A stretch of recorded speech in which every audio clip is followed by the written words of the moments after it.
He's pushing Lawson back, landing blows, Lawson returns, and oh, a big shot! Out of your mind if you think this family can pick you up every time you fall. Every time I take one step forward, seems like I've Boy, Dylan Wright came in this morning. He wants to fight you. Never say die, gonna give it all. This is your opportunity to get back on your feet. This is my time. Won't quit, I've just begun. You gotta know who it is you're fighting for. That's the fight, Bo. I can't believe I'm saying it, that Bo Lawson can go 10 years without a competitive fight, and here he is going toe-to-toe with the world champion. No one expected this out of him. Sure as the sun will rise, this is my time. Sure as the sun will rise, this is my time. Hey everyone, my name is Tyler and I am the director of A Father's Fight, which is a brand new faith-based film that's coming to theaters starting March 13th, but then it'll be available nationwide later on in the year. And I'm excited to be here right now with two of my good friends and also the people I got to work with the last 2 years on this project, John French and Sarah Cleveland. They're two of the main characters in the movie, and we just wanted to give you guys some behind the scenes insights and talk to you a little bit about the movie. So I'm going to start with John and ask you, what was your favorite part of being on A Father's Fight? You know, there are a lot of favorite parts, but when you ask that question, one comes to mind above all else. And I was baptized on set, not just on set, but by my third cousin that I had not seen in over 20 years. Now, some of you watching this are like, wait a second, you just threw a lot out at us at once. So if you don't mind, Tyler, I'd like to share the story that my cousin, Travis Hancock, which is my dad's first cousin's son, so we're third cousins. We grew up going on vacations together when we were 6, 8, 10 years old. We hadn't seen each other since high school. So given my age a little bit, it's been over 30 years, almost 30 years since we've seen each other. And he reached out to me and said, I'm working on a film, a faith-based film that's got a powerful message in Southern Indiana. I said, that's awesome. That's great. You go for it. And he reached back a little while back and said, you know, they're still looking for some roles.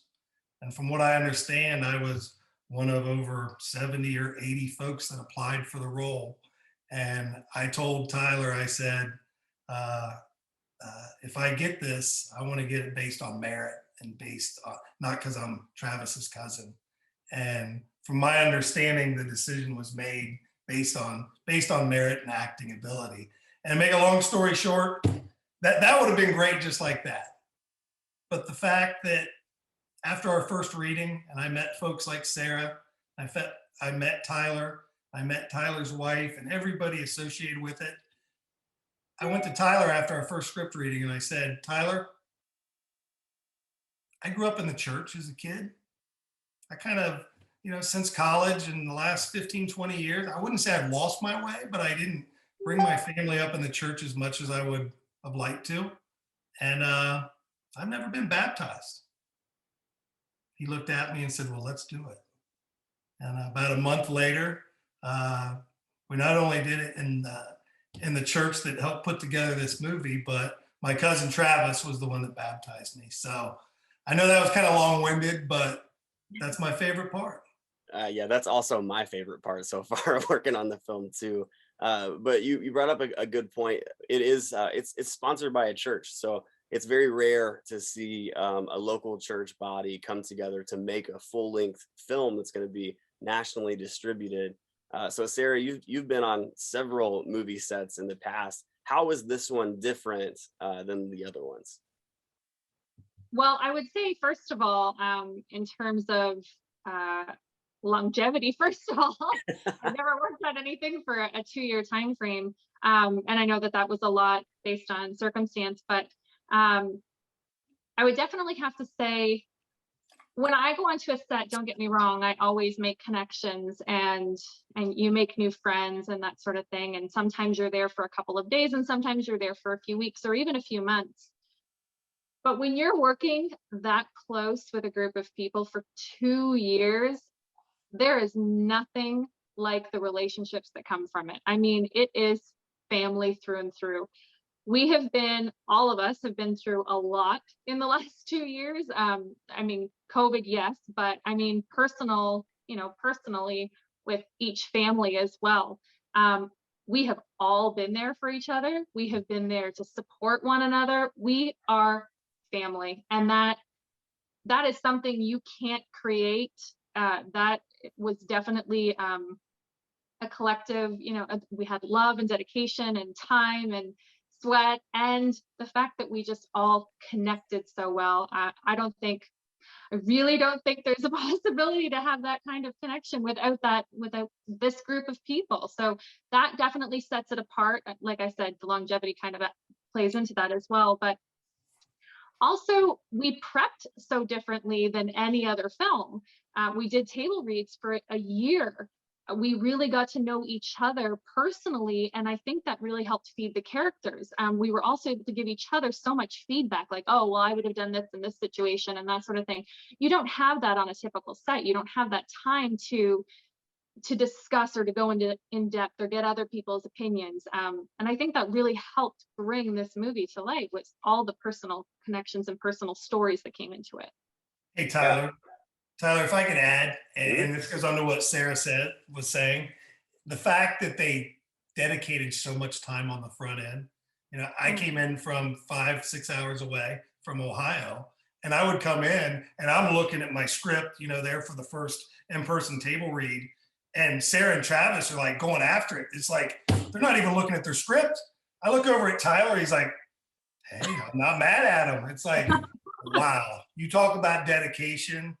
The two of you certainly had it. So thank you. Yeah, the first time that John came down for the table, he came to me afterwards and was like, am I supposed to have this memorized already? I'm like, no, they're just like super excited about it. And I think that's a great thing, a testament to where we're at now. So we've premiered this movie. We decided to premiere it for the people that we wrote it for. So as far as we know, we're the first movie that was premiered in a jail and prison system. So I mean, tons and tons of inmates have seen this movie so far. And I'm sitting here on March 10th on a Wednesday, and tonight we get to baptize several people, like in the double-digit amount of people after decisions that they've made for Christ because of this movie. And I think it goes back to the last 2 years. You guys were so dedicated, and you said, I'm going to go all in on this. And I think God's honoring that now, which is just super cool to watch. So John, if when you're on your next set, what are some things that you can take from this experience as you move forward? I would say trust in yourself, and be yourself. And I can give an example of why I would say that. The last scene that we did, which is right before, without giving anything away, right before the big fight, I have a moment with the character Bo. And we pray together.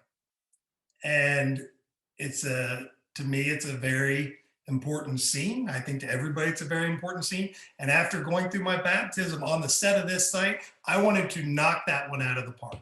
Mm-hmm. I was worried about the lines. I want to make sure this prayer is perfect. I went into that scene, and Tyler, you said, John, just be you. Just pray. I want it to be real.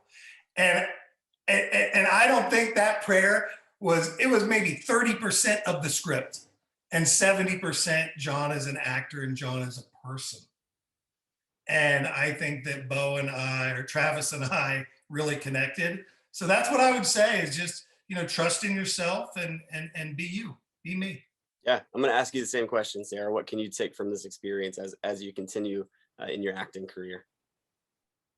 I will definitely say, and it's kind of almost along the same lines as John, on this set, we were given a little bit more freedom. You guys allowed us to be more of a part of decision making. We were allowed to make changes. We were allowed to come to you or to Mark or Hannah and ask for those changes to be made that we felt suited our character.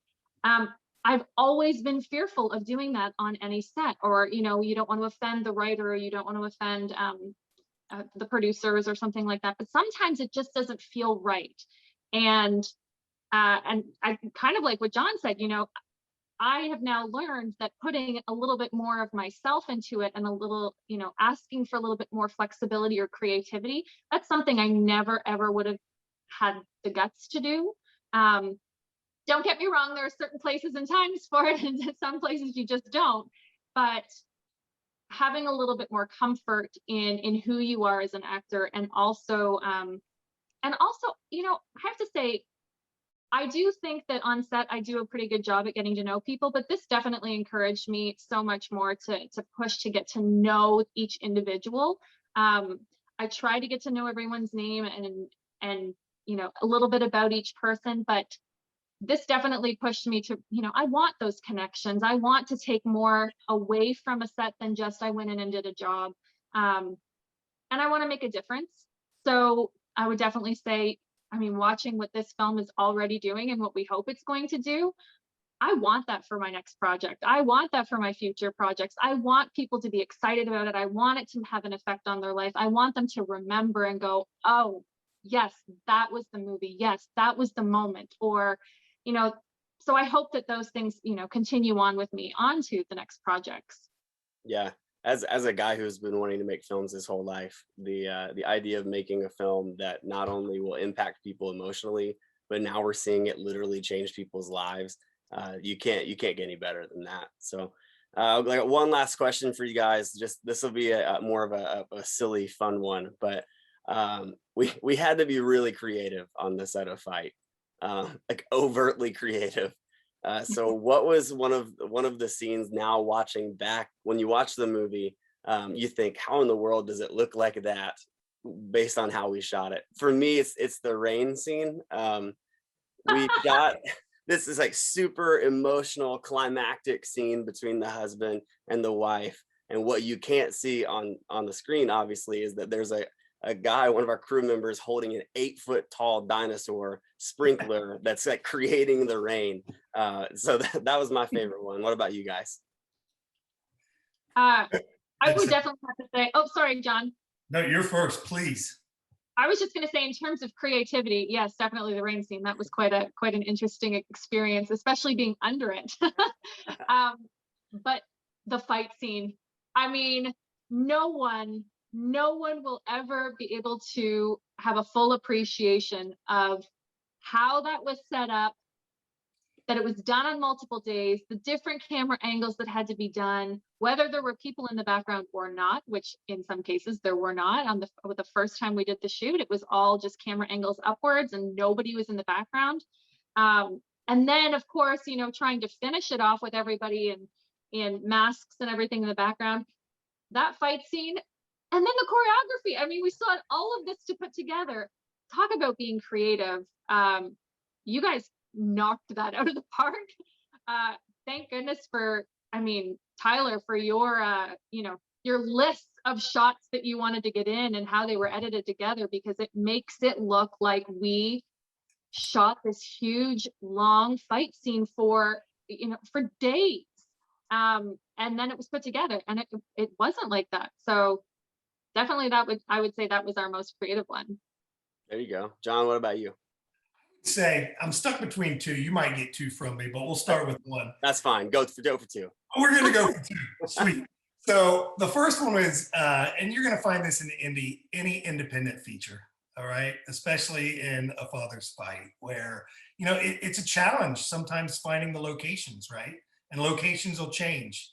And sometimes you'll have somebody, you know, driving in. We had actors driving in from Michigan, from Columbus, Ohio, from Dayton, Ohio. So many times, you know, people are traveling in hours and then a location changes. And I remember one time that location changed, and it's like, hey, let's go down by the river and let's just shoot some montage scenes. And some of the shots that we had down by the river, you know, kind of the Rocky-esque moments running up the steps and the push-ups at on the railroad track, some of the stuff that folks can see on the trailer, that was kind of Tyler, myself, and Travis, like, let's go out with a camera and have some fun, guys. Right. Yeah. And I think pretty much every one of those different types of shots ended up making the final cut. Like that was just us having fun with the camera. It was just me. Like there was no crew that day. Yeah. And they ended up all, I think, making the final edit. So Yeah. it's pretty cool. And the second one, I did say too. So the second one, Travis will hate me for this, but it'll be interesting when you watch the film. There's a scene where we're running to the library, right? Where he's following me to the library.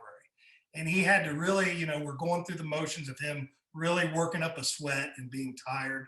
Well, I can tell you that is about as real as it gets. Travis was not feeling 100% that day. I believe he was actually dehydrated that day. And he's like, guys, I don't know if I can get through this. And he literally fought through that scene to get through it. And Tyler and I were kind of worried about his well-being. And I think it was just, he was dehydrated that day. So when you see him like leaning over and looking for some water and like, dude, I'm beat, he was whooped. We had to, that day, we had to run down the street, like physically send one of the crew members down the street to a vending machine to get 2 cans of soda to put on Travis's neck just to cool him down because he couldn't stand. So, Yeah. it was crazy. John, you talking about shots and actually and montage pieces. There is actually a shot where Tyler is holding the drone physically in his hand and releases it for a shot. You want to talk about, you know, trying to be creative there. That didn't start in the air. It didn't start on the ground. It was physically in his hands. And then he released it when it was time. And that's a really wicked shot too. And I know we're running short on time, but Tyler, as an actor, and Sarah alluded to this as well, I want to thank you for the freedom of being able to ad-lib. Yeah. Now, did every ad-lib make it to the final cut? Probably not. But the fact that you were open to that, we don't see that every day. And as an actor, I'm getting goosebumps talking about it because it lets you show your creative expression. So we thank you for that. Awesome. Yeah, 100%. One last note from me, that shot with the drone, me holding it, and then Will, our drone operator, flying it off my hands. There was not any shot in the entire movie that was like absolutely had to be in the film except for that one. I was like, dang it, that is going to be in the film. I'm finding a place to put it in there. Because it was so cool. It was so cool. I mean, the behind the scenes footage of some of the stuff that we did would be, you know, absolutely amazing for people to see. So yeah, and the thing with drones is that like the field of view is so wide. I had to release it and then like dead sprint and go hide behind a tree that was like 20 yards out of frame. Like hit the deck. Guys, thanks so much for joining me. Sarah, you're joining me from Canada. John, you're joining me from I think Ohio, unless you're on a trip. No, we're in Columbus, Ohio. Yeah. Columbus, Ohio, and I'm in Indiana here. The joys of modern technology that we can in real time do this. Father's Fight will be out starting March 13th, and then it'll be released all across the nation throughout the year in physical mediums and digital mediums. So we're excited for you guys to be able to see it. I hope you enjoyed our little behind the scenes preview or reminiscence of it. And go ahead and follow us on our Facebook page and our website, and we'll put the link below. Thank you guys. Thanks. Take care. We'll see you.